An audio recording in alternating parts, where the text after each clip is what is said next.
Hello everyone, welcome to our grammar class. In this class, we're going to see about phrasal verbs. First of all, see what is meant by phrasal verbs. A phrasal verb is a multi-word verb made up of a main verb and a particle which is most often a preposition or an adverb. Phrasal verb அப்படிங்கிறது multi word which mean more than one word. Okay, அது எதால ஆகியிருக்கும் அப்படின்னு பாத்தீங்கன்னா made of a main verb and a particle. main verb கண்டிப்பா இருக்கும். phrasal verbல main verb இருக்கும். அது கூட particle. Okay, அந்த particle அப்படின்றது என்னவா இருக்கலாம்? preposition ஆ இருக்கலாம் or adverbs ஆ இருக்கலாம். Okay, which mean action word plus preposition or adverb. Okay, see the examples. How did such a thing come about? Here, come about is a phrasal verbs. Come is the action word, right? And about is a preposition. So, come about mean வாங்க அதை பற்றி அப்படின்னு வராது. ஓகேவா? தனித்தனியா split பண்ணி நம்ம meaning எடுத்துக்க கூடாது phrasal verbல.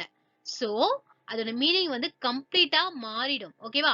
கம் அபவுட் மீன் எப்படி அது நடந்துச்சு, ரைட்? ஹேப்பன் எப்படி நடந்தது அப்படின்னு கேக்குறாங்க. I cannot put up with his behavior anymore. Here, put up is the phrasal verb. Okay, put up மேல போடுங்க. தனித்தனியா பார்த்தா மேலே போடுங்கன்னு வரும். ஓகேவா? பட் phrasal verb ஓட மீனிங்கா பாக்குறோம். சேர்த்து தான் பார்க்கணும். ஓகேவா? அப்போ tolerate சகித்து கொள்ள முடியவில்லை. Okay, I cannot put up with his behavior anymore. இவனோட பிஹேவியரை என்னால என்ன பண்ண முடியாது, இதுக்கப்புறம் சகித்து கொள்ளவே முடியாதுன்னு சொல்றாங்க. phrasal verbs. A few phrasal verbs are separable. சில phrasal verbs எப்படி இருக்குன்னு சொல்லிருக்காங்கன்னா separable which mean தனித்தனியா இருக்குன்னு சொல்லிருக்காங்க. ஓகேவா? Okay, and second point, the main verb and the particle occur separately.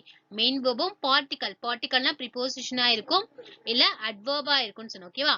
அது எப்படி இருக்கும்னு பாத்தீங்கன்னா தனித்தனியா occur ஆயிக்கும் which mean ஒரு சென்டென்ஸ்ல ரெண்டுமே பக்கத்துல வராம ஒரு வேர்ட் முன்னாடியும் ஒரு வேர்ட் பின்னாடியும் வரும்னு சொல்லிருக்காங்க. Then the main verb and the particle occur together. சில நேரங்கள்ல main verbும் particle எப்படி இருக்கும், சேமா வரும்னு சொல்லிருக்காங்க.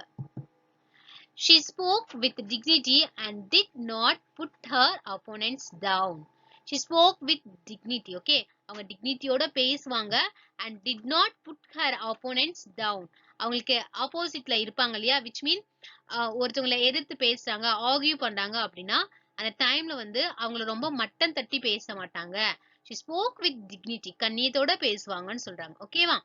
So here she spoke with dignity and did not put her opponents down.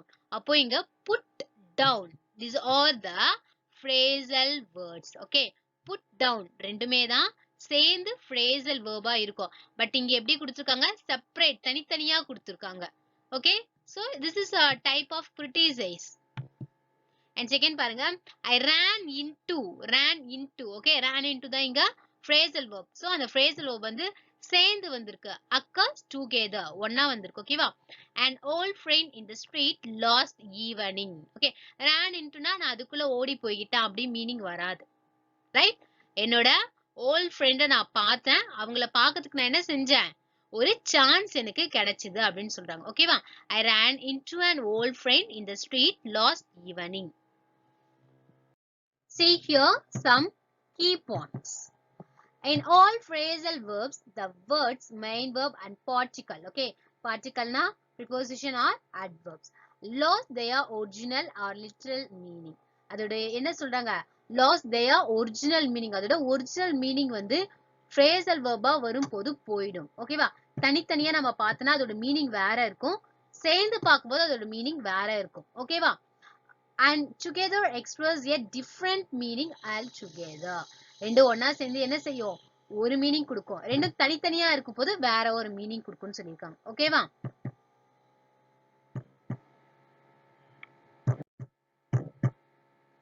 See some more examples. Set aside. Set aside mean dismiss or discard. Set to, start energetically. ரொம்ப energetic-ஆ start பண்ணுன்னு அர்த்தம். Okay, set to mean. Set in, begin, start ஆகிறது. Set out mean begin journey. Journey start பண்றாங்க. Set up, establish oneself. Set down, put into writing. Set off, explode. Set about, begin. Set on, attack. Set back, delay. Okay, so தனித்தனியா பார்த்தா அதோட meaning வேற இருக்கும், ரெண்டும் சேர்ந்து பார்க்கறப்ப அதோட மீனிங் டிஃபரெண்டா இருக்கும். ஓகேவா? So this is what called phrasal verb. அதான் phrasal verb ஓட uniqueness. And difference between phrasal and prepositional. Phrasal னா என்ன, preposition னா என்ன டிஃபரன்ஸ் பார்க்கலாம். Phrasal கான எக்ஸாம்பிள் பாருங்க. He took over as the manager. Here took over the phrasal. Thieves broke into the Ronnie's house. Here broke into the phrasal. Prepositional example பாருங்க. The child broke the vase into the pieces. Prepositional which mean தனித்தனியா வந்ததுனா. ஓகேவா? அங்க broke into சேமா வந்ததா, இங்க broke the vase into தனித்தனியா வந்திருக்கு. Then take the message over to the manager. இந்த மெசேஜை மேனேஜர்கிட்ட கொண்டு போங்கன்னு சொல்லுவாங்க. ஓகேவா? இப்போ டேக் ஓவர் அதுதான் என்னதாங்க prepositional. ஓகே, prepositionக்கான எக்ஸாம்பிள். ஓகேமா? Next set of phrasal verbs பார்க்கலாம். Fall back. Fall back mean withdraw. Fall behind, fail to keep up with. Fall upon, attack violently. Fall out, quarrel. This சத்தம் போடுது. ஓகேவா? Fall apart, break up. Fall about, laugh uncontrollably. Fall about mean laugh uncontrollably. அடக்க முடியாத சிரிப்பு சொல்வாங்க இல்லையா, that is what fall about. Fall through, அதுக்குள்ள okay, fail or result is nothing. And fall for, be fooled, fool ஆக. Okay, so உங்களுக்கு புரிஞ்சிருக்கும். தனித்தனியா அதோட மீனிங் பார்த்தா வேற வேற இருக்கும், சேர்த்து பார்க்கறப்போ அதோட மீனிங் கம்ப்ளீட்டா டிஃப்ரெண்டா இருக்கும். ஓகேவா? Okay, next see match of phrasal verbs with its meaning. But one thing நான் என்ன செஞ்சிட்டேன்னா ஆன்சர்ஸ் வந்து நேராவே கொடுத்துட்டேன். ஓகேவா? let on mean reveal information or secret. இன்ஃபர்மேஷனோ இல்ல சீக்ரெட்டோ உடைக்கிறது. ஓகேவா? போட்டு உடைத்தல், போட்டு கீழே உடைக்கிறது இல்ல, மற்றவங்களுக்கு கன்வே பண்ணிடுறது அந்த சீக்ரெட்டையோ இன்ஃபர்மேஷனையோ. Okay. And second one let someone down, யாராவது ஒருத்தரை கீழே தள்ளிடுங்க, அது மீனிங் இல்ல. disappoint someone or fail to support them when they expect help. let someone down means disappoint someone, யாராவது ஒருத்தரை ஹர்ட் பண்ணிடுறது. ஓகேவா? or fail to support them when they expect help. இல்லனா யாருக்காவது ஒருத்தருக்கு நம்மளோட சப்போர்ட் தேவைப்பட்டிருக்கும், அந்த நேரத்துல அவங்களுக்கு ஹெல்ப் பண்ணாம விட்டுட்டு இருப்போம். ஓகேவா? அப்போ நம்ம என்ன யூஸ் பண்ணலாம், let someone down. and third one let someone off, excuse someone, யாராவது ஒருத்தருக்கு எக்ஸ்கியூஸ் கொடுக்கலாம். or punish them very lightly, லைட்டான ஒரு punishment. Okay. and fourth one let oneself in for, become involved in something unpleasant. unpleasant mean ஒரு நல்ல விஷயம் இல்லாத ஒன்று. ஓகேவா? அதுல என்ன செய்யறது, இன்வால்வ் ஆகிறது, அதுதான் let oneself in for. அதோட phrasal meaning ஓட verb meaning. Okay. let up, lessen or become less intense. Okay, lessen குறைச்சலான.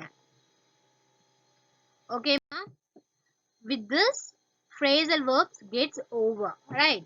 Once again I repeat myself. Phrasal verbs சேர்ந்து வந்ததுன்னா அதோட மீனிங் வந்து கம்ப்ளீட்டா மாறும். ஓகேவா? அதை தனித்தனியா பார்த்தா அதோட மீனிங் வேற, phrasal verbs சேர்ந்து வரும்போது அதோட மீனிங் வேற இருக்கும். Okay, right. Thank you.